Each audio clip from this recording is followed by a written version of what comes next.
जय श्री कृष्ण दोस्तों। वैसे तो शास्त्रों में हर माह का अलग ही महत्व बताया जाता है, लेकिन माघ माह का हिंदू शास्त्रों में बहुत ही महत्व बताया गया है।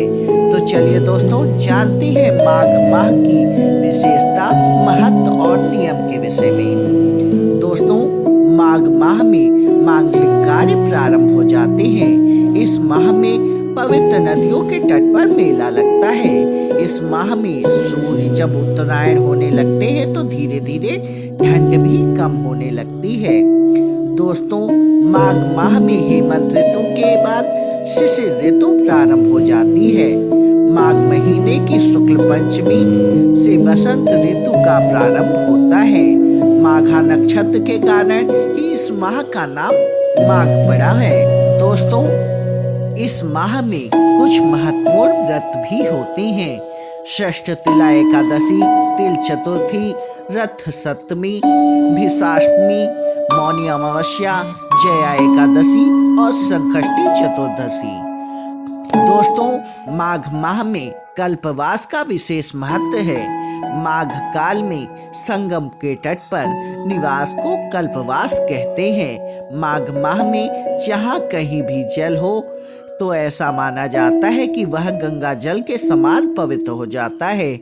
जो भी माघ माह में गंगा में स्नान करता है, लक्ष्मीपति भगवान विष्णु की कृपा प्राप्त करता है। माघ माह में स्नान करने से सुख, सौभाग्य, धन, संतान और मोक्ष की प्राप्ति होती है।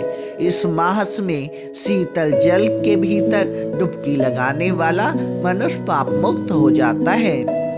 मान्यता है कि इस माघ में देवता धरती पर आकर मनुष्य के रूप को धारण करते हैं और प्रयाग में स्नान करने के साथ ही दान और जप करते हैं।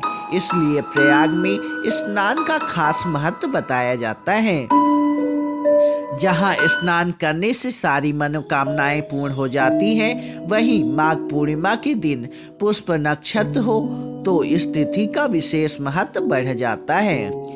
माघे निमग्नः सलिले सुशीते विमुक्त पापा स्त्री देवीयम प्रयान्ति। पद्म पुराण में माघ मास के महात्मा का वर्णन करते हुए कहा गया है कि पूजा करने से भी भगवान श्री हरि उतनी प्रसन्नता नहीं होती जितनी कि माघ महीने में स्नान मात्र से हो जाती है। इसलिए सभी पापों से मुक्ति और भगवान वासुदेव की प्रीति प्राप्त करने के लिए प्रत्येक मनुष्य को माघ में स्नान करना चाहिए। माघ माह में पूर्णिमा को जो व्यक्ति ब्रह्मवर्तक पुराण का दान करता है, उसे ब्रह्मलोक की प्राप्ति होती है। माघ में ब्रह्मवर्तक पुराण की कथा सुननी चाहिए और यदि यह संभव ना हो सके तो माघ महात्मा को अवश्य सुनना चाहिए। अतः इस मास में स्नान, दान, उपवास और भगवान माधव की पूजा अत्यंत फलदायी होती है।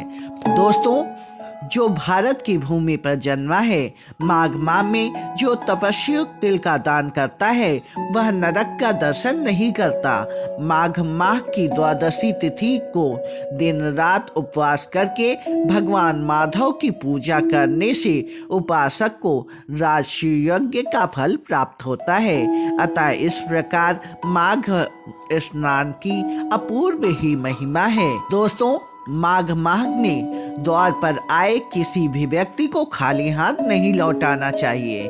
दान पुण्य जरूर करना चाहिए। इस माह में किसी भी तरह का व्यसन नहीं करना चाहिए। इस माह में तामसिक भोजन नहीं करना चाहिए। दोस्तों, माघ माह में पुण्य कमाने और साधना करने का माह होता है। अतः इस माह में झूठ नहीं बोलना चाहिए। कटु वचन, ईर्ष्या, मोह, लोभ, कुसंगत आदि को त्याग देना चाहिए। इस माह में अच्छे से स्नान करना चाहिए और खुद को शुद्ध और पवित्र बनाए रखना चाहिए। इस माह में सुबह जल्दी उठकर स्नान करना लाभकारी होता है। माघ माह में तिल और गुड़ का सेवन करना लाभकारी होता है। इस माह में यदि एक समय भोजन किया जाए तो आरोग्य और एकाग्रता की प्राप्ति होती है। दोस्तों, माघ माह में श्री हरि के साथ श्री कृष्ण की पूजा करनी चाहिए। ऐसा करने से सभी मनोकामना पूर्ण हो जाती है। दोस्तों, माघ माह में कल्पवास के नियमों का पालन करना चाहिए। कल्पवासी के मुख्य कार्य हैं तप, होम और दान। तीनों में भी आत्म विकास होता है।